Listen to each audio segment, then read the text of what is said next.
coming. I run around the world giving talks about blockchain and the crypto economy and the token economy. I write a lot. How many people have read anything I've written?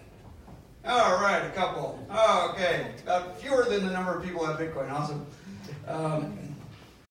And tonight I want to tell you not so much about the nuts and bolts, that was just the warm-up, but about why we're in Vilnius and what we're doing here. And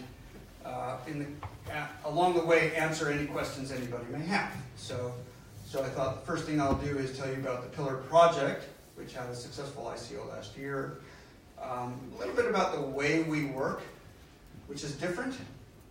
And then why we're here in Vilnius and what's going to happen to you in July. Okay? Is that, and how much time do I have? It's 5 o'clock. Do I have an hour? What do I have? An hour. We'll just be here all night. Order the pizza now. Yeah. Great. Maybe we can buy pizza with Bitcoin. All right. So first of all, I started a little company a year ago called 2030, whose objective was to create the products and services that will become mainstream by the year 2030. So they're edge right now, and it's not too different from a company called Consensus. If you know Consensus in New York, the only difference is that they have unlimited cash and we have very little cash. So they have billions of dollars, we have volunteers that we don't pay.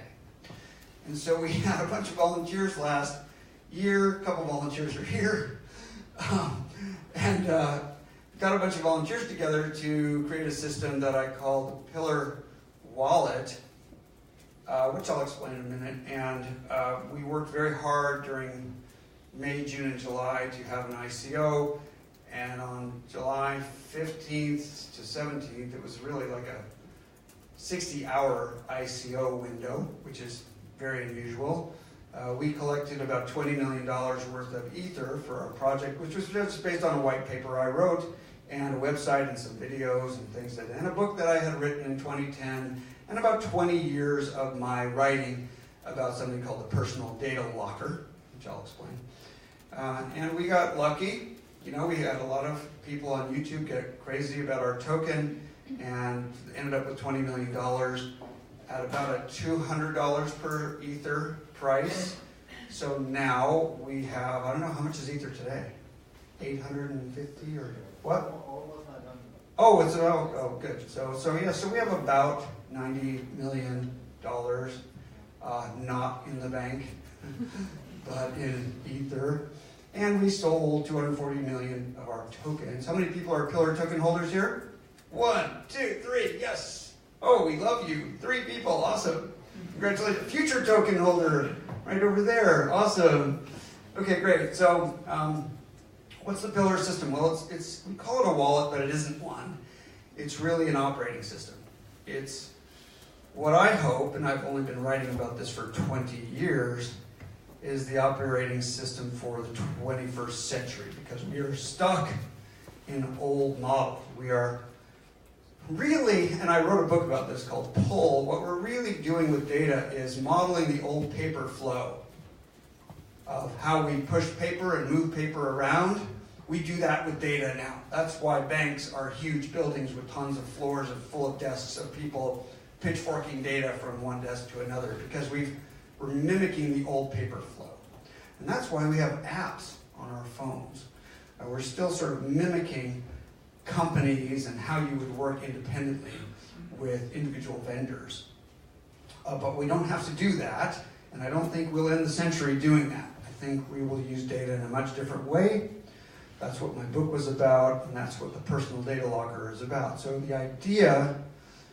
the core idea of this operating system is that you're in control. It's your data, you own it. It's not with Microsoft, it's not with Walmart, it's not with Facebook or Google, it's yours. And I don't have it. So it's a decentralized system where you have your phone and you have the keys on your phone, and your data could be stored on the blockchain, probably not. It's probably stored somewhere like, imagine Amazon Web Services or some decentralized storage, but you have the keys to it, and you're the only one who has the keys to it. No one else does. So, in particular, my company, Pillar, which is a non-profit foundation based in Switzerland, we don't have it. The FBI could hold a gun to my head and I can't give them your data. You have your data. That's the fundamental basis of this. And that's your health records, your financial records, all your assets, the ownership of everything you own will be sitting in your wallet and you'll have control of it. And you can then sell it to anybody you're legally allowed to sell it to, depending on regulation. But then when you transfer the token that represents the ownership of that thing, whether it's a bicycle or a house or a car or anything, that the ownership transfers. You can just send that or exchange that value person to person without any custodians, without any intermediaries. And that's different, right? That's a different world. So we're starting with a crypto wallet where you can move Ether and crypto tokens in. And then we're going to expand it a lot. So you'll be able to bring other cryptocurrencies in, other kinds of tokens in, and then you'll be able to find, there will be stores on the wallet. You'll be able to buy a Pillar t-shirt. You'll be able to buy a vacation. You'll be able to buy an hour of a lawyer's time. You'll be able to get a babysitter. You'll be able to rent a car or buy a washing machine in the Pillar wallet. It won't be called a wallet anymore. It'll be kind of like eBay for everything, for products and services, new and old. And then it will become a service wallet, for example, when you want to do business with a government, when you want to file your taxes or record something or register something or get a license or any government services. The wallet will be the platform that you can do that with. And we're building the platform so that it's easy for governments to do it without having to reinvent the world. And we're doing two important innovations on this wallet. Number one, we are getting rid of accounts. We are eradicating accounts. And GDPR girls should love this because our goal, if you think about all the software systems in the world, everybody's got an account. How many do you have? How many accounts and passwords do you have? Probably at least 100 for most people. Last time I counted, I was at about 250 accounts. I don't know where I have accounts. I have a password manager that helps me manage all that. So we all have accounts, and that's where our value is. Our valuables are there. Our valuable data is there. And guess who owns it? We don't. Really, read your end user license agreement. You don't really own it. So you're kind of renting the house that Facebook built, right? You're a renter. You pay with your data. They're happy about that. That's a good business for them. It's a good business for Google, right? They monetize you. And so we're getting rid of accounts and bringing all your data to one place, and you can interact then using tokens on a case-by-case basis for whatever you want. The second thing we're doing is we're getting rid of apps. Now, you will not hear this anywhere else in the world. Everybody who's got a cool platform coming, has raised money through an ICO, says, we're building a platform and we're going to have apps. We have no apps. We're getting rid of the app model because it's a little bit like recreating the old paper flow and walking to a store, going into a store and dealing with the store like Amazon.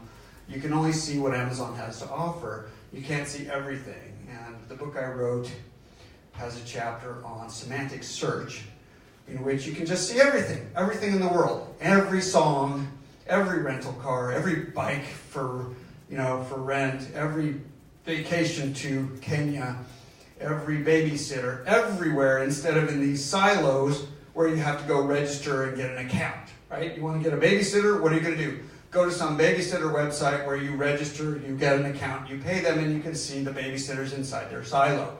You can't see all babysitters. You can't see all car repair places. You can't see all bottles of wine.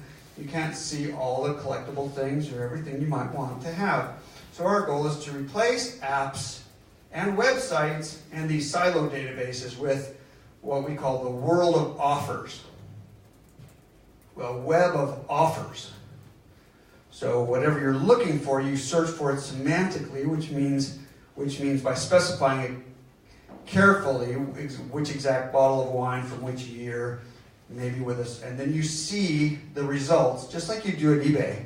You see your search results, and then you could rank them by, for example, the track record of the person who's been holding the wine, or the temperature record, or the quality, or the price, or how soon I can get it, or how far away it is. You sort all that stuff. For example, you get a prescription from your doctor. I don't know how it works here.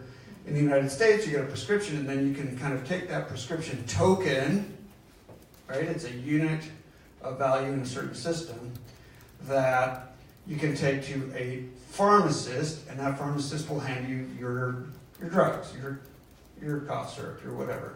And you can take it to a different pharmacist, and they'll give it to you, right? It's like, it's not cash, but it's special purpose cash, right?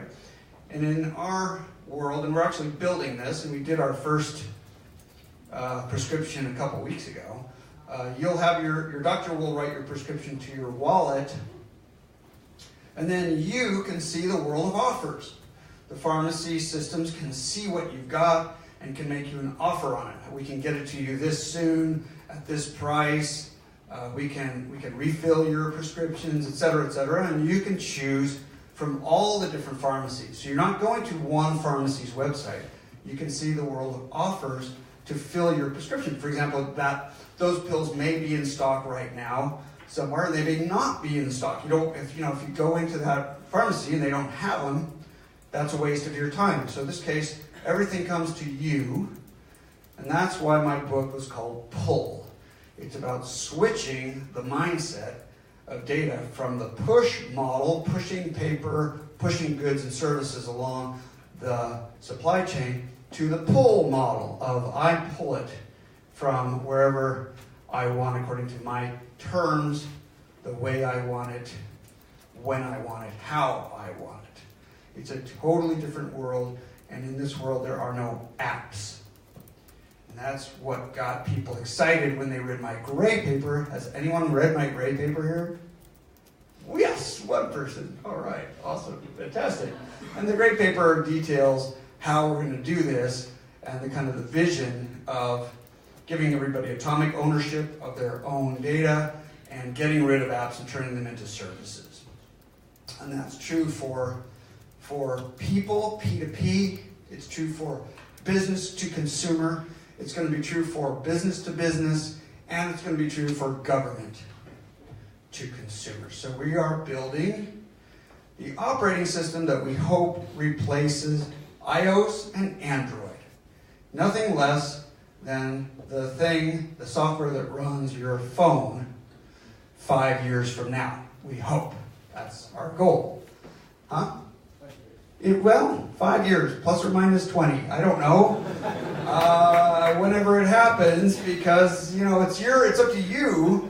It's up to the world whether they adopt it. I've only got $90 million. I have nothing, right? I can put some developers in a room here in Vilnius and we can build a product, but it's whether people go for that concept and whether they're willing to manage their personal data and willing to for example, to hire a bot, to unleash a bot on their own data to help them so that bot becomes your personal digital assistant. We know that no one is interested in managing his own data. Those are only the data geeks. There's 1% of the population that is geeky enough to want to mess around with and manage and keep up to date their own personal data. We know nobody wants to do that. So it's going to have to be done automatically for you by artificial intelligence, by software, working for you on your behalf, not Facebook's artificial intelligence. Facebook's artificial intelligence is going to be very good, and it's going to be working for Facebook, not for you.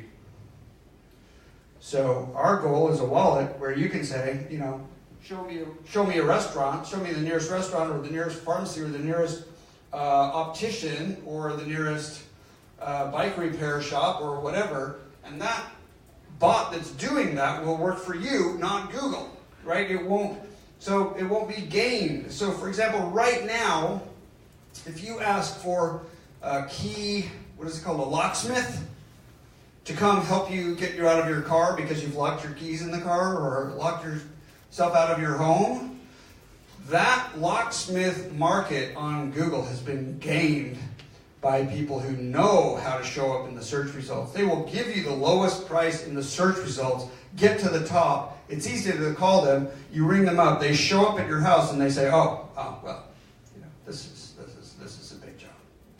This is going to cost you money, right?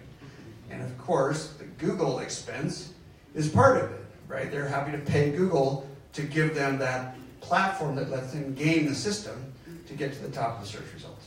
In our platform, it works for you, and there's no profit. And if you don't like the bot or the artificial intelligence or the agent that you've hired to work with your own data, fire it and get a new one.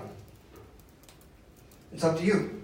There will be a market for these kinds of personal digital assistants. And your friends might say, oh, you ought to try Amy. She's better than your George. Oh, so you try Amy. See how Amy works with your data. It's up to you. It's your data. So that's the world we're trying to build, and we're going to build it right here in Vilnius. So that's trying to do our part to put Vilnius on the map. And we've been meeting with people for the last 2 days, talking about how we're all going to collaborate and put Vilnius on the map. So first, I want to talk a bit about how we work at Pillar, because it's different. We're not like other companies, and then I'll talk about what we're doing here in the shorter and longer term. Any questions about just sort of the architecture, or the what? What is it? It's a wallet that transforms into your personal digital assistant and eventually becomes the operating system to your phone, and there are no apps. Yes? So, wow, we have mics. You hear me? Oh, wait. So you did an ICO, that means you have a token. So Yeah. what is the token model for What does you? the token do? Good question. What does the token do? That's always the hard question. What does the token do? Well, it turns out, and I won't take too much time on this, but the idea was, this is important for people. How many people are doing an ICO, thinking about doing an ICO? Anybody? Who's willing to admit that you're thinking about doing an ICO? 3?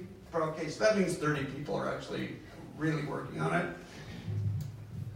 We thought, what's your name? Akavilla. Yeah. Oh, I can't do that. Okay, Akavilla. We thought that the token would be a transaction token. That every time you go to do a transaction, there's a little gas fee. Right, and that makes some sense. You buy a bottle of wine for 20 euros and you pay 10 cents for the Pillar gas fee to run the system. And we run it at cost. We have no profit model, just like gas in Ethereum. And that turns out to be a horrible idea, to make a token into a transaction token, for 2 important reasons. One is that right now it's costing about 60 cents to settle a transaction on the Ethereum blockchain. So if you have an Ethereum ERC20 token, and it's a micropayment, like 10 cents, it costs 60 cents to settle it. So that's a bad idea. And second, it's a taxable event all the way around on both sides. The 10 cents on the token transfer is a taxable event, which means it's short-term capital gains or losses depending on your buy-in price of that token. So you've got to calculate whether you made money at the time you sold it or not, and what that gain or loss is, and then report that to the government. And second, it's exactly the same thing for the Ethereum transaction, that or for the amount you pay. If you're paying the $20 for a bottle of wine or a t-shirt or whatever, that's also another 60 cents and another taxable event, because tokens and Ether are not money, and governments recognize them as commodities in general. And so we have, on one hand, the regulators say, and I'll answer your question in a second. On the one hand, we have regulators saying, it's not a security if it's a unit of access. If it's an access token to an existing system, then it's not a security. But we have the tax people saying, well, we're going to tax it like it is a security, so you calculate your gain and loss every time you have any transaction at all, and you're going to have to report at the end of the year the net positive or negative result of those transactions and take it against other gains and losses on your balance sheet.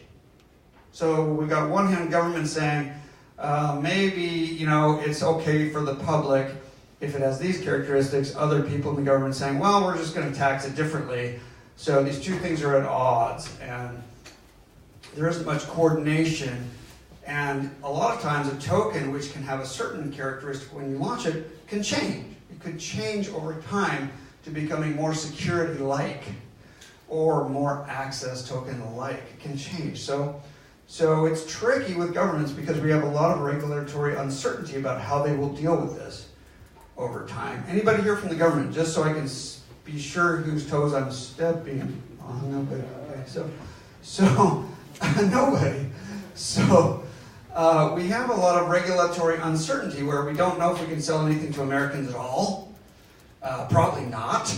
I wouldn't at this point, even though we sold our token to Americans in July. I wouldn't do it now.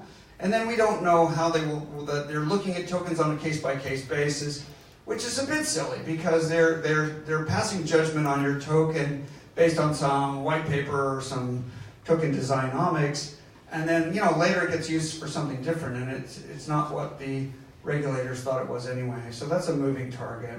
So we've changed especially because of the tax problems. We've changed. Our token will be like a pass, like a 1-month pass. You'll pay like a membership fee, a subscription. You'll pay for, I don't know what, we haven't figured out pricing, but let's say you pay 2 pillar for a month of transactions in the system, just all you can eat. Another way to do it would be as you pay in advance for a booklet of them. You buy 10 transactions for a pillar or something, and then you have an internal accounting system that manages and that's pretty heavy overhead too, and that has its own issues in a decentralized system, and then relies on something to store those intermediate values. Could that be hacked? Yes. Difficult. So we've just settled on so there's 2 real models for tokens, I believe, right now because of the tax implications. One is the subscription model, like you pay for all you can eat per day, per week, per month, or a staking model. Who knows what staking is? Anybody? A few people? Staking would mean, and we're probably going to do this in our system, if you have a certain number of pillar in your balance in the wallet, then we'll pick up your fees, and it's free. We'll pay for them, don't worry. So what it does is it allows you to transact, but not on a per transaction basis because that's unfeasible. That was a short answer. Anybody else want to try a short answer? Just for the mechanics or the... Yes! I have another one. Awesome. The transactions is going to be with which currency? The crypto, or it's going to be fiat? So transactions in our system are whatever anybody wants to ask. So you can put up a T-shirt or a painting or a bicycle and charge whatever price you want to charge. This is the world of offers, right? And then people can translate it or change it on the fly and say, well, show me what that would be in Ether right now. Show me what that would be. And we don't have pounds and euros in the system only because that would require a banking license. And we have enough money to buy a bank, actually, but not enough banks in enough other continents that would get us where we want to go. So one of our competitors named Status, they have enough money to buy several banks. And I guess they might, I don't know. But we're going to have banking partners in various jurisdictions like the EU, UK, United States, so that we can let you have pounds or euros on the platform, and then it can be priced in euros. But we can't do that now. We can't touch fiat currency yet because we don't have the licenses, the e-money licenses and other licenses, money trading licenses. We need to do that. And then the could be priced in pillars. That's up to whoever wants. If you want to get pillars for we'll sell T-shirts and other pillar paraphernalia in our store, and we'll have a pillar price. You can pay in pillars. Or other ERC20 tokens. Anybody can charge whatever he wants. And you'll have 2 things. You'll have a base currency, so that whenever you see a price in some other currency, it'll automatically tell you what price it is in your base currency, which might be euros. Just so you know, even if you can't pay in euros, we can give you the calculation and show you what that means. So 0.00037 Ether equals 22 euros. So we'll give you that calculation. The other one is the tax currency.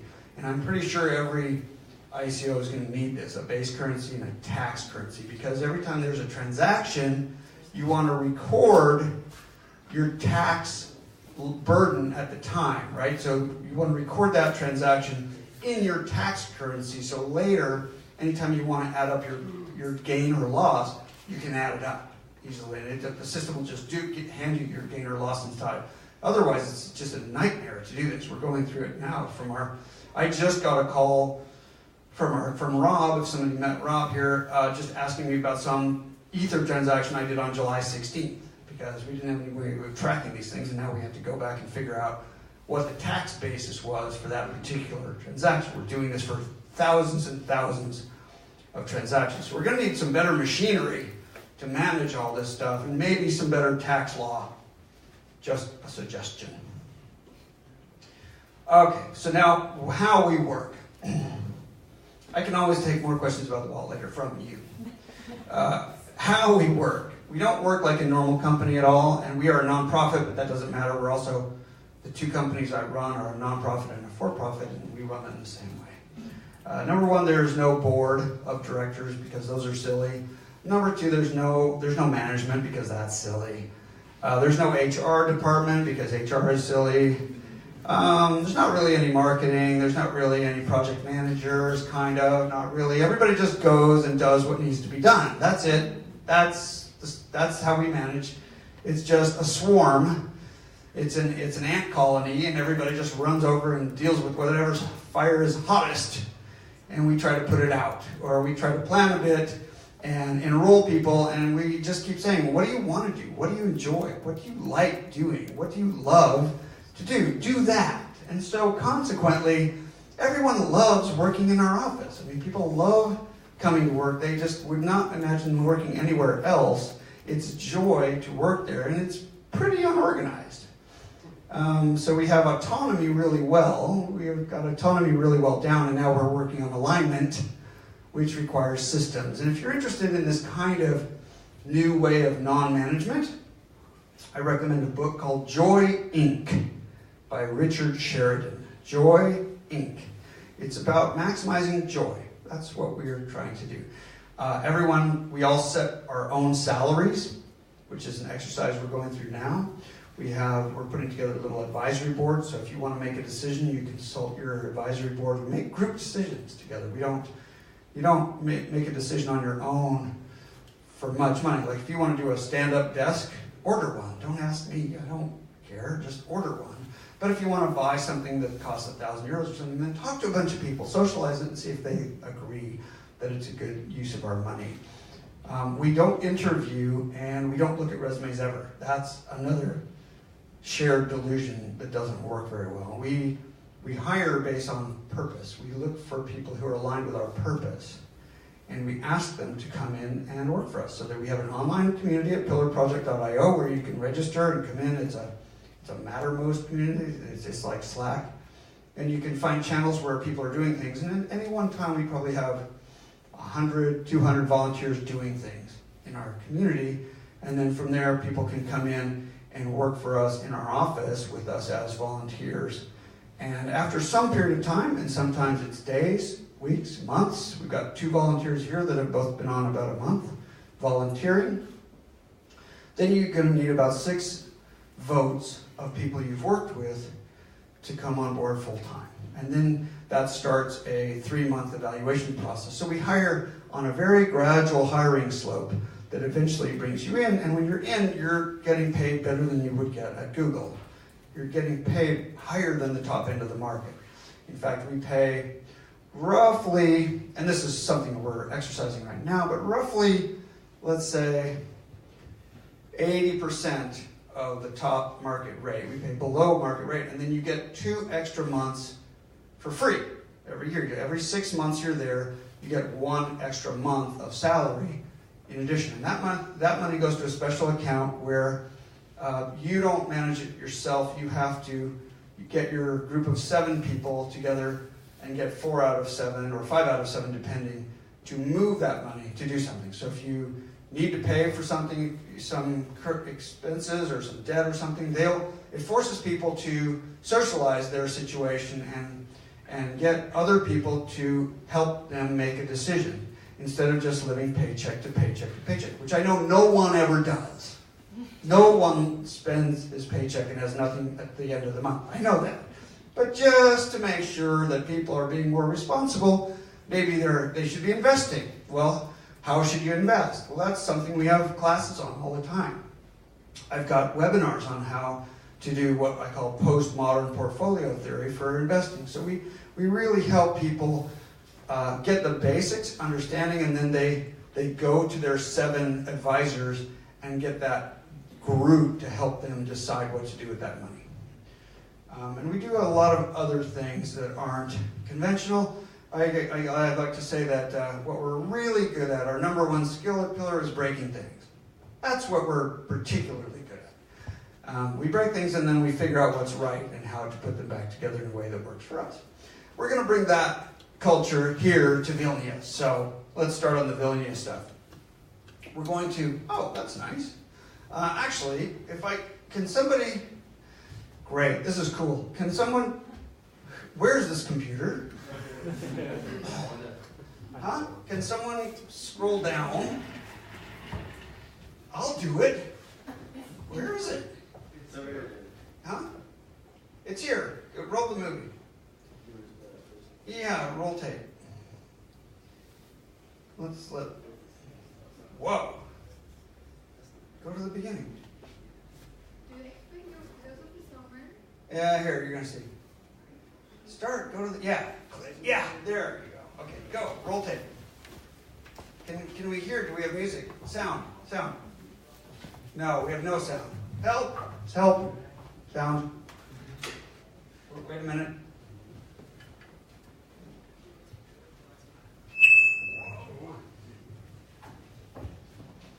Try again.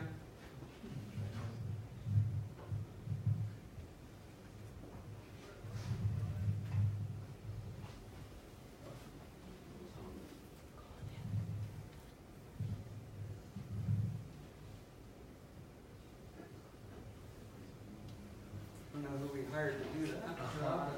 Okay, so Just put the mic right here. Yeah. Worldwide headquarters. This is the Fitness Pillar touchscreen. Now I want to talk about why we are doing this. This is value of personal data, and this is how it's distributed. Drug companies, Amazon, Facebook, big companies with tons of your data. And consumers value their own data least. We know there's tremendous value in personal data. We're trying to give it to consumers. Our wallet is going to make it incredibly easy to sign a lease, to get a doctor's appointment, to pay for your health insurance, and to manage your personal data on your behalf. On our platform, automatically, it'll be easy for you to change providers and to get the best deal for you. That's why we're here. That's why.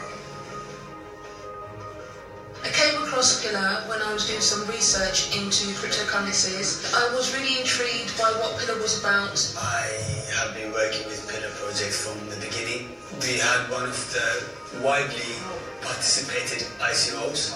I fell in love with Pillar because I'm every day aware of how our data is used against us. The personal data lockup would mean every individual, all of us, would be in control of our data. This is a huge paradigm shift as it will bring back sovereignty and freedom to the individual, and I just had to be part of it. I think with Pillar, the attractive thing for me was the culture, the people behind it, because it's the future. I'm an original Pillar token buyer. We went to the event in Poprad, Slovakia. Poprad, we had what was called an unconference. Everybody at that event was so enthused that I would say the majority of people will actually now work for Pillar projects. For me, Pillar is decentralization, disintermediation, and incentivization. I want to break down the current system and rebuild a new one, and that is the way we push the world forward. Pillar will be the next generation wallet. and give people the sense of control of their assets. Pillar is something worth believing. Pillar's really exciting, cutting edge in terms of technology we're building. Everything's changing so fast, and I think we have a chance to create a product that really is at the forefront of this change. Here we create the future. The idea of people owning their own data as opposed to big corporations like Facebook and Google, it's going to change the world in quite a huge way. It's like nothing I've seen before. Pillar is about empowering the world, creating tools and technologies that will help them enrich their life and be in control of their life. This is a wallet. This is a crypto wallet, lets you move cryptocurrencies, and this is the first generation of wallets. And the problem here is that this is too hard to use. And that accounted for about $1 billion worth of mistakes and theft last year. Okay, so we're going to show another video in a second on how. So how many people now want to come to London and work for us? Anybody? So yes, and the future Pillarista. So our philosophy is that, cities are pretty resilient. You don't interview to work at a city. They don't look at your resume. You just show up and add value. And cities, overall, if you look at most cities' income statement, they're profitable, right? So why can't a company be like a city? Why can't you just say, hey, I can be worth more than you pay me, so let me show you that, and if you do, you're in. I mean, why would I say no to that, right? If you can be worth more than I pay you, why would I say no? That would be stupid. So that's our philosophy, like show up, make things happen, and then if it's looking like you're going to contribute more than we pay you, then you're on. That's how we want to grow organically, and that's why we're coming to Vilnius. We're going to bring that culture here to this room, which is probably our part of the room. Might look a little crazier than other parts of the room, and one of the things we should talk about at some point is we're a bit noisy. We chatter, we program together in pairs, we work in pairs, we talk across the room a bit. We shout a little bit, not too much, but it's a bit of a noisy environment on purpose. It's about communicating in real time what your situation is rather than waiting for a meeting. We try not to have too many meetings. We try to just keep everything in real time because we're always pivoting. We're always changing and updating people on what's going on and then going off in maybe a slightly or even bigger new direction. So we're coming to Vilnius to engage with a group of developers here that we are going to rent for a while, but eventually hire and be part of Pillar. And we're going to grow this staff here probably from about 10 in the next couple of months up to about 40, maybe by the end of the year. We are looking for an admin person, probably half-time to start, but pretty soon full-time if anyone wants to help us with admin. We're asking for help. You can volunteer for a couple days and then we'll hire you. It's the same with programming. We're looking for Node.js mostly, but we may switch. So what we're doing here, let me make this more clear. In London, we're building the Pillar wallet, the core Pillar wallet, which will be what we call the token wallet, which will come out in about 8 weeks or so. And then we're building the next generation wallet here. The next generation is called the ICO wallet, where you'll be able to do KYC in the wallet, store your stuff, and then buy ICOs. We'll be onboarding ICOs, both the public utility tokens and private offerings for equity tokens for startups to raise money with equity tokens. And that's a new market we're pioneering both in the UK and the United States. It's highly regulated, so we're sucking up to regulators in the UK and the United States to do this, but the build will be here. The ICO wallet will be built right here. And we're looking for developers to help us do that. We've got Arnold here, we've got our chief architect, Vitor is coming, and then next week we have a team of 3 people, an architect and 2 product people will be coming to hire, put that team in place and get them rolling on KYC, storage, and ICO interface so that we can roll out the ICO wallet in maybe August or so. Now there's more. Besides having a presence here, and working here, we also want to have a presence in Lithuania and contribute to Lithuania. And we're going to bring about 500 to 1,000 crazy pillar people here for our conference this summer. So we were in Slovakia last year. We're here this year at the Vilnius Grand Resort. It's going to be 7 days from the July 15th to 17th. So if you're planning to be out of the country, you need to cancel those plans and be here with us. We pay for the conference, and you just come and show up and learn. There's going to be 5 tracks. There's going to be entrepreneurship.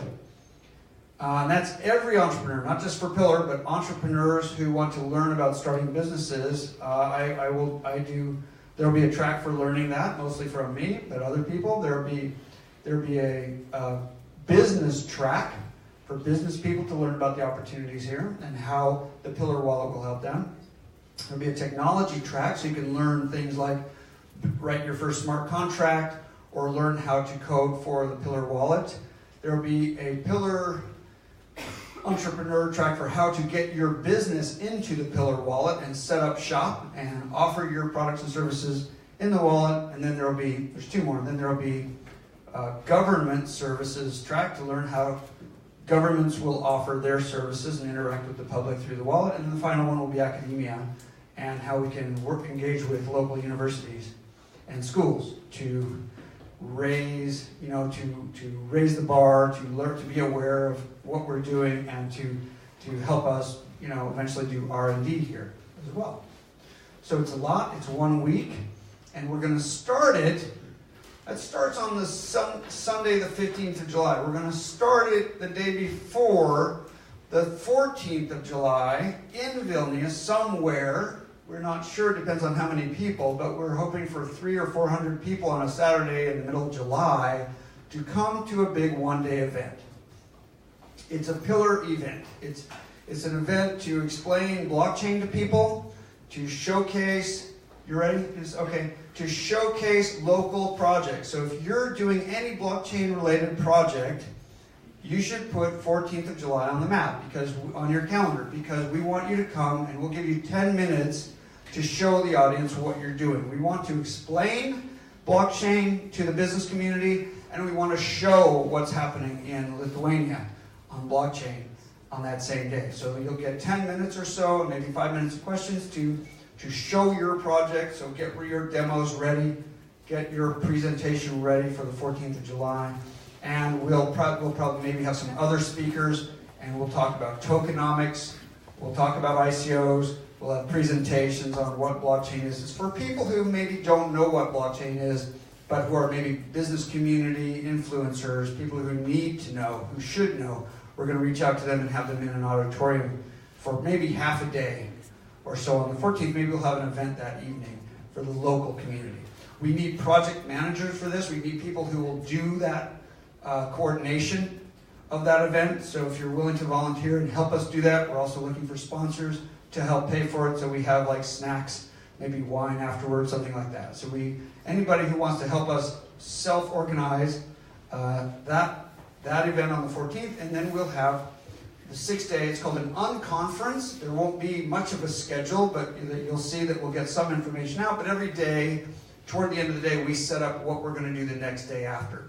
So if you have something you want to present at that conference, that's great. You'll be able to. We'll kind of have a negotiating session toward the end of every day and lay out what happens the day after. We've done this before. It works remarkably well. We've got 15 breakout rooms at the resort and 1 main hall, so there's going to be lots of chance for people to have special interest groups, meetings, talking about and learning about both blockchain and the Pillar platform. So that's much of what I was hoping to cover. I have discovered a way of destroying the world, if anybody wants to know that. But first, any questions? Yes. I'll repeat your question. It's okay. So my question would be, how are you going to deal with the competition, for example? Competition? Yes. Sure. The retailers, for example, I want to buy the T-shirt, so who's the search? Okay. Well, first of all, we're going to have a Pillar store here. If anybody wants to sort of make local products, silkscreen products, pillar branded products, and be the store person and store manager. We're open to that. We'd love that. We're also going to be bringing media. We'll have a media center. We'll be broadcasting in HD to the world through YouTube and other channels. We'll be broadcasting full time from the Vilnius Grand Resort. We will be making Vilnius our stage for 1 week to tell the world about blockchain and Pillar. And for competitions for Pillar, do you mean? Yes. Well, there are some competitors. People may know that Telegram is about to have their multi-billion-dollar ICO that will be the largest wallet in the world by numbers.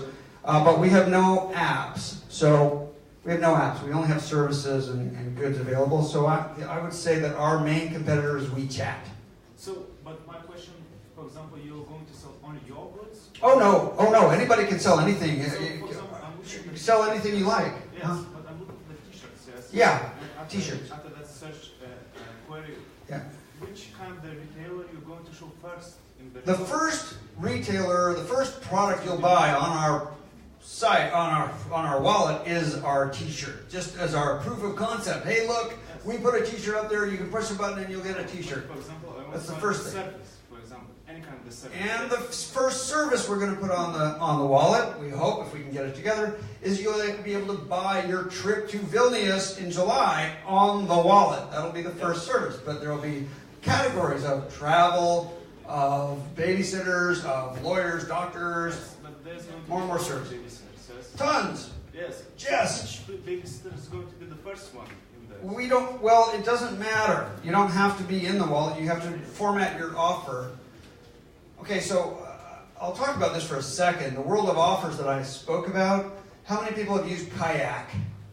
You use Kayak to get a trip. You say you're going from Vilnius to London, and you can dial with sliders all the parameters of your trip because they have that data, right? And you don't get to do that so much at eBay and Amazon. They have some of the sizing, some color, some kind. Men's clothing, they know, certain things they know, certain things they don't.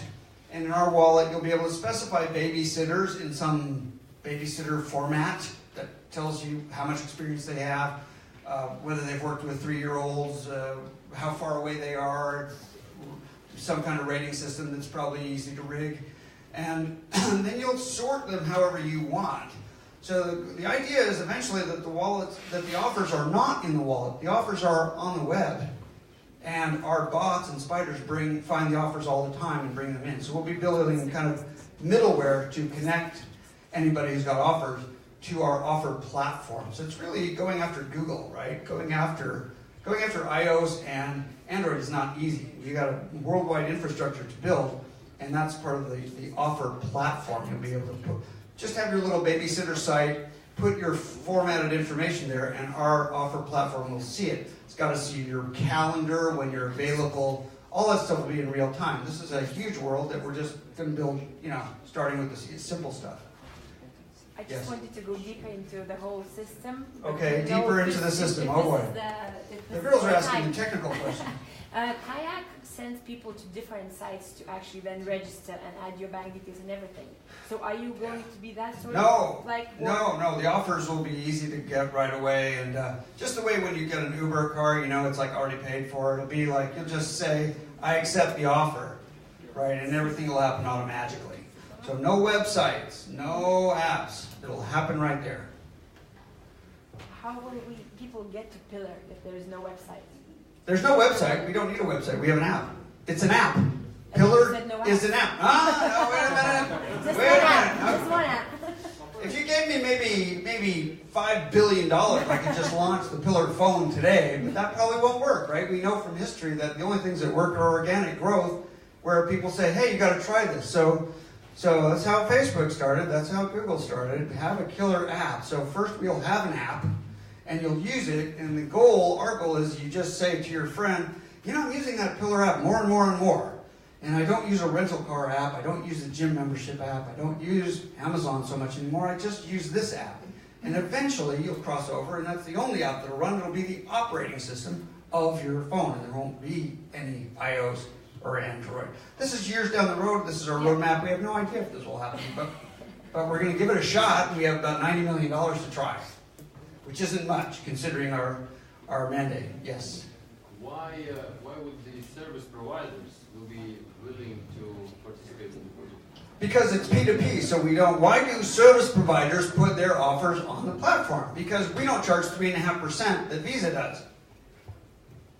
So it's right directly with the person with no. It's only smart contracts and open source software between you and the customer. But then they are not promoted anyhow to get the receipt. Yeah. So if you like a lot of marketing, then you're going to use the web. But if you want the pull world where you pull products and services to you and it's better for you, the people who are pulling these rental cars or these babysitters to them are going to find that that's a good business. And more of those babysitters will say, hey, have you tried putting your offer onto the pull platform? It's amazing. Or the pillar platform. It's amazing. I get great people. So there's really not much advertising in our world. Our goal is to cut down the amount of advertising in the world by 20%. It's not easy. Yes? I have actually two questions. Okay. The first one is how you're approaching the security issue of the wallets. Because Security. Yeah, Sure. It's like it's a cold wallet, it's also a hot No, it's a hot wallet. It's a hot wallet. Yeah, so how are you approaching the private key, securing private key? Well, it's a seed wallet, so you'll write down your 12 words, you'll keep them safe, and then you'll do everything you need. And if you lose your wallet, your phone, your app, whatever, and you have to reinstate it, then you just put the 12 words back in, and you're back in, and everything's fine like it never happened.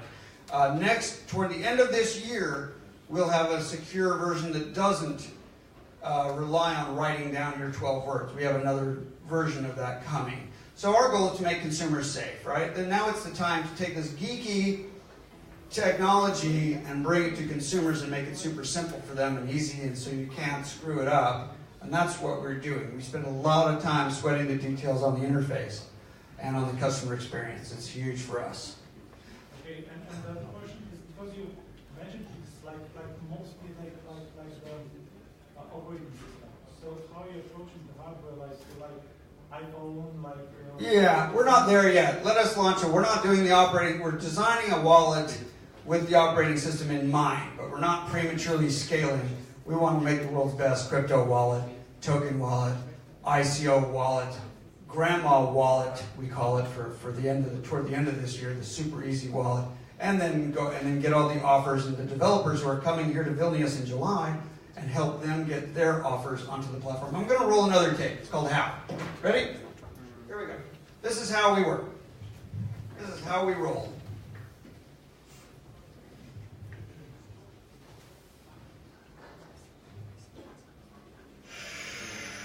So I want to talk about how we work at Pillar, because at Pillar we're really good at breaking things. That's our number one skill. We don't do things the way most other companies do. We break conventions and there is definitely a culture shock when we come into our office and we see everybody working away in little huddles and trying new things and Go ahead. Can you hear sound from the speakers or no? Okay.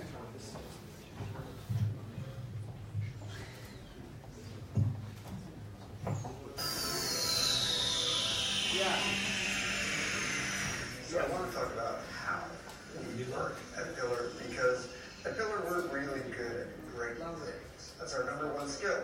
We don't do things the way most other companies do. We break conventions and norms. there is definitely a culture shock when you come into our office and you see everybody working away in little huddles and trying new things, and the whole concept of not being criticised if you try something that doesn't work. That's definitely.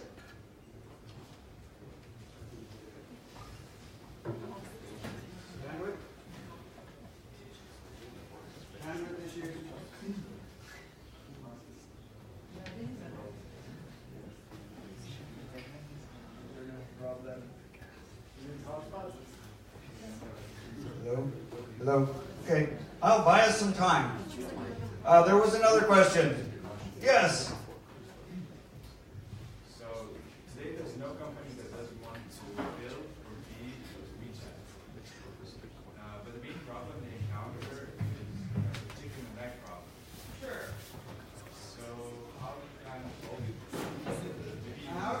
the chicken and egg problem? It's a great question. There's only one way you can solve the chicken and egg problem, and that's when one person says to another person, hey, have you tried this thing? Have you tried this Facebook thing? Have you heard of blockchain? Have you tried Google? That's really the only way. Or they see something and they say, hey, I want that, right? No amount of advertising is going to do it.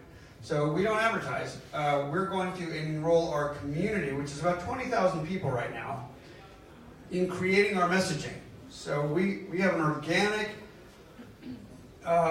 pillar community generated marketing plan where we're going to pay prize money and go give attention to people who are excited about Pillar, and many are, and they will be our voice. So we're going to not pay hundreds of thousands of euros to some agencies. We're going to pay hundreds of thousands of euros to our community to create those authentic voices and use them to promote the product. And it only works. It's all about community. It only works when people talk to each other and collaborate. So chicken and egg is, hey, I think I could be the first one on this platform to put my, kite store or my clothing store or my bicycle store or my insurance store on the platform. And by doing that, they can do their own advertising. They'll do their own marketing, bring their customers, right? And we will grow and grow and grow. We're a nonprofit. We have no profit model. So we are not trying to make any money on it. Yeah. So could you share a little bit more about how you see Pillar's role in the ICO market? Yeah, Pillar's role in the ICO market. We will have a Pillar ICO wallet, and we'll be screening ICOs, both utility tokens and equity tokens, and we hope to convince a lot of startups to go with equity tokens.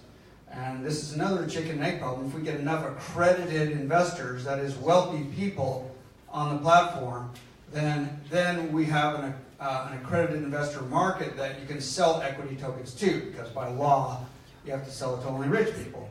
So if we get that going, then most of these projects, we can have a big dent in the ICO market where we have most of these projects go for equity rather than utility tokens. Most of these utility tokens are very good for raising money, not much use in the system later. And difficult, I think we're going to find that 90% of the tokens eventually go away. Why? Because 90% of funded startups go away. Why should there be any difference here? So let's do it with equity, which gives more of a balance, right? Because now there's a lot of incentive to just go for more, get more money. Why not go $40, $50 million? There are people contacting me every day. If anybody hasn't read my token work, it's at thetokenhandbook.com. So thetokenhandbook.com gives you sort of the whole layout of the tokenomics and our story and so forth. When people come to me and say, look, I'll just throw money at you, Siegel. You can have as many Bitcoin as you want to endorse our project because we're going for 30, 40, 50, 60 million dollars, and if we bring you on, we'll go for 70. That's great. Fine. And I don't do it. I don't do any of it. You will not find me endorsing any ICOs. And so there's nothing holding the entrepreneurs back. It's just all about, hey, as long as we got the traffic there, why close it out? Why limit it? Just keep going for a whole month. So equity is like, hey, how much equity do you have to give away to get money, to go to first base, to show everybody that you've got a good product, good system, raise your valuation. This is what angel investing has been doing for 50 years, and it actually works. Right? Equity is a good way to balance that. So quick follow-up question. I get the entrepreneurship side perfectly. Yeah. Now flip it for me now. Give me the investor side because unregulated investment, a little dicey. Well, no. We're doing equity investments totally regulated. Fully what we call Reg D. It's outside of regulation. It's because we are working 100% with investors who are wealthy. But that's only accredited investors. That's only accredited investors. You're only going for the accredited. That's all we can do for equity. We can't sell equity to the public. Because there's regulated crowdsource. Now there are ways to take that equity later public. There's something called Reg A that lets you in the United States take that and Rule 144 lets you take your private stock public, and so we can create these public markets. But it's more expensive, and you wouldn't do it out of the gate. You wouldn't do it at the angel round. You do it more at the time when you're really looking for $4 or $5 million or $10 million in a more stable situation. Pre-profit, but post-revenue, right? And so we can create that low end of the public market, but we can't take it all the way down to angel investing. And we're trying to do that with the FCA and the sandbox in the UK, and with the SEC in the United States, and eventually, grow it as much as they will let us, but we can't do anything illegal. Yes? I have one question. Like I understand, you're actually trying to write a software which mimics some sort of operating system. Eventually. Yeah, and I just want to know about the kernel. What is it? So we don't know. We haven't done it yet. We are thinking about maybe we'll start with Android, but we haven't done it. We're just doing our own. Actually, the kernel for our wallet right now is the MyEther wallet code for looking at ERC20 tokens. But we've added 18,000 lines of code to that. So it's really just a simple token wallet now that's going to have a lot of breakthrough features to it, and you can see and learn about those breakthrough features by going to our Pillar Project YouTube channel. I won't take your time with it now, but we have a bunch. Our wallet will be very different. And then when we come to design an operating system, maybe a year from now, we'll start to look at more of a new kernel for a new operating system. Are you ready, Mr. Arnold? Yeah. And no, we're not. Yes, we are. Here we go. We're live. Has he got sound?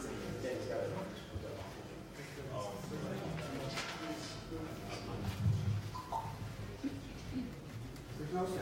Yeah. Well, we don't need to do this too many times. If it doesn't work, it doesn't work. No? I have no clue why. Okay, no worries. Magic of technology. Who has another question? Yes, you're hired. Okay. Are you not-for-profit or I want to talk to your government. We're a non-profit foundation in Switzerland, and we are governing the nonprofit right now ourselves. We are just starting to reach out to token holders. We have recorded a Zoom conversations about this last week. So we want token holders to be part of our governance of the project, and we want to not only come up with our own governance structure for how we involve token holders, but to set a model for other ICOs and any other nonprofit that is going to be governing an open source system that has tokens in it. So we want the token holders to be involved, and in fact, we want them to approve large purchases, and maybe if we don't meet certain milestones or so forth, they may be able to hold us back and limit our spending, and potentially, in case of disaster, the token holders may be able to just return all the money to all the existing token holders, whatever's left. So token holders would be involved in a worst case scenario to help manage whatever might be left. But most of it is we want to work with token holders to be partners with us and in making big decisions. You got to understand this is hard because we're going to be giving proprietary information to certain subset of token holders. We don't like to play favorites, but we can't give private information to everybody. That wouldn't work. So we have to cherry pick some representatives from the community to be on our token holder council, and then we may have executives from there. It's all because we have to keep proprietary information from going to the public. Realize whatever I say, and if this were being recorded now and on YouTube, it would affect the price of the token, right? Everything I say, everything I write affects the price of the token. So you have to be very careful with what's public and what's private. People email me and ask me questions, and I say, sorry, I can't give you a personal answer that I don't give to everybody else in the public. Right? We have to take it very seriously.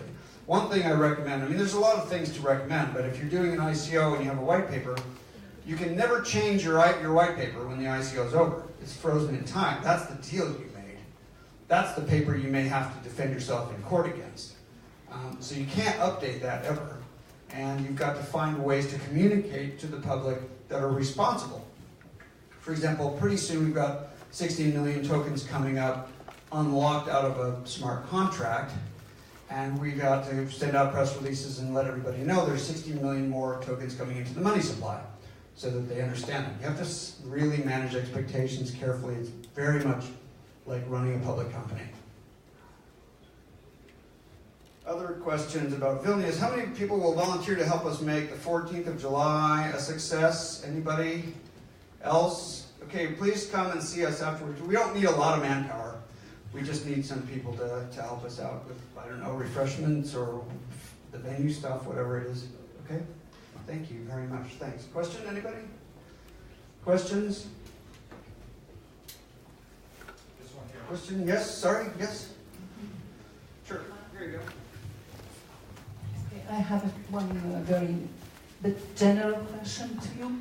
Like part of this new wave, blockchain economy or crypto economy visionary. So if you sit down, if you sit into the drone and you go up to look at this, our digital world we are right now, what you're going to see, you see the governments with their gaps in approach in the knowledges. You're going to see this traditional industry with the commercial software with different centralized platforms. Sure. Then you're going to see the startup community moving fast, innovative. And then you see those islands of new platforms with the ICOs and blockchain enabled. Sure. So my question is, how do you see the future? How can you forecast when these digital services, our world merge physically and virtually move to this blockchain and it's going to be the new digital world? How long does it will take? Okay, it's a hard question, right? I mean, look at the history of innovation. Is it linear? Do the experts and the forecasters and the futurists ever get it right? Is it surprising? Are there black swan events that kill the best plans and vault things forward just out of sheer accident? You know, it's not linear at all. I would say the biggest challenge we have right now is regulatory, because we are dealing with money, and I'd say most people don't understand money, including a few people with Nobel Prizes in economics, and a few people who run central banks, and people who deal with money every day. I think they don't really understand money, so we're going to propose a documentary on money to HBO and to Netflix to see if we can get a project called The Future of Money done so that people can learn more about, I think, what we've come to see as the landscape for money. And in general, the only way anything ever gets innovated, the only way, you can forget about all the business plans and all the books on innovation. There's only one recipe for success in innovation. It requires three things. It requires relentless tinkering, ruthless pragmatism, and getting lucky. That's it. That's it. You can forget about all those Harvard guys and the fantastic, theories about J-curves and S-curves and how innovation happens. That's it. Relentless tinkering and experiments, ruthless pragmatism, listening to customers, and getting lucky. That's the only thing that makes any project a success. And that's, so far we've been pretty good on the luck part. We're working hard on tinkering, and soon we'll be working hard on listening so we can give people what they want. Where it takes us, I have no idea. I know we won't be dead in a couple of years because we have enough cash. They'd have to shut down ether, to kill us, but I don't know where it will take us. I certainly hope we get a chance. Another way to look at it is 10 years from now, I might look back and say, whew, thank goodness the pillar system is not the operating system for your phone because your phone doesn't exist anymore or whatever it is. And the pillar system is just baked into your watch or your whatever or something. And it's a different thing than I imagined, but it evolved its way through endless tinkering and ruthless pragmatism, and we get where we're going to go 10 years from now. I don't know where that will be. I have a vision now, and I'm willing to test it and see where the market takes us. That's all we can do. Throwing money at it and being rigid about your vision is a good way to go out of business. There's a group in Lithuania, I think, that I interviewed on the ICO show a couple months ago, and they said, we need $77 million. I said, oh, $77.3 million. I said, why do you need to raise $77.3 million? Well, because that's the only way we can beat Facebook. We need enough money to beat Facebook. I said, really? Did Facebook start with $77.3 million? That's how they did it? Really? There is no amount of money on earth that is going to get you to beat Facebook if you don't have a product people want to share with others. That money is that's an unrealistic way to think about what you're doing. And I kind of gave them the story about that and how what you need is enough money to get to first base to show everybody that you can do something that people want, right? To validate your assumptions, and then go raise more money later. Staged fundraising, And they later found me at a conference and said, we changed our whole model because of that conversation with you, because it wasn't realistic. And because no amount of money is going to help you beat the incumbents. There's way too much uncertainty. And in fact, you know what entrepreneurs do? Entrepreneurs just throw themselves on the altar for sacrifice and hope to get lucky. They work really hard. They do their best. They listen, they tinker, they listen some more, and most of the time they run out of money and have to go do something else. Most of the time. That's entrepreneurship. If you're not willing to sign up for that, no amount of money in the world is going to give you any kind of a guarantee that you're going to have a successful company. So then you try again. And maybe again. And in our company at 2030, our goal is to support entrepreneurs in doing experiments. And if they fail, you don't lose your job. So 2030, I think, is a new kind of company that I think is a better model than the venture capital model. If anybody reads my writing in the Token Handbook, one of the chapters is called, "Will the last venture capitalist please turn out the lights on the way out the door?" Because our goal is it's very destructive, venture capital. They fund companies, 90% of them go away, and then those people have to put their lives together and try something else. Most of them try to get jobs at Google. Why is Google able to get world-class people without really giving away any equity at all? They only give a tiny amount of equity and some bonuses. And most people at Google don't get any at all. Because people don't work for money. People don't work for money. Sitting across the table of the venture capitalist is a 23-year-old who has billions in his eyes and wants to be the next Mark Zuckerberg. Do that once or twice, and you're done with that. Right? That almost always fails. That's 99% failure rate. So a couple of times after that, you're ready to do three things. Work in a place you like, not with no asshole boss. Work with great people, and do something you think is meaningful. Meaningful work with great people, not with awful management. That satisfies almost everybody. As long as you're getting paid enough to not live totally paycheck to paycheck and have a little bit on the side, that's good enough for most people. And that's the environment we're creating in 2030. You can try things all you want. You don't even have to ask me. Just try it. See what happens. If you get results for some wacky reason, fine. We'll put some more fuel on that. But don't ask me because I can't predict it. Just go try it. And that's what I say every day. When they ask me to make a decision, I say, I don't know, try it. Try it. Let's see. Let's learn. What can we learn? So that's a little bit about how we're bringing it here. It's going to look different. It's going to feel different. We're coming with a bunch of wacky pillaristas in July. We hope you will come. It won't cost you anything. Tell your friends. It's going to be a great Team A. And the second token is called Drone Wars Team B. And you don't need any instructions. That's all. That's all anybody knows. But the other thing you need is a market where you can short both tokens. And that should pretty much do it. I think that would pretty much cause World War III. So I just say that mostly for entertainment purposes, but also to emphasize that these are power tools. We are doing things inadvertently. Regulators will not keep us from destroying quite a bit. Much of what we're destroying is the old world. But we're also creating a new world that has its own issues. Artificial intelligence, robotics, drones, things that blockchain can enable can also be, part of the balance of good and evil on the planet. And we all want good things to happen, but we all know that every time society fixes one technology problem, another one pops up, right? And I think In general, we are going to have a net positive benefit from going from centralized to decentralized. But decentralized, and you know how it is in ICO land right now, you can't trust anything.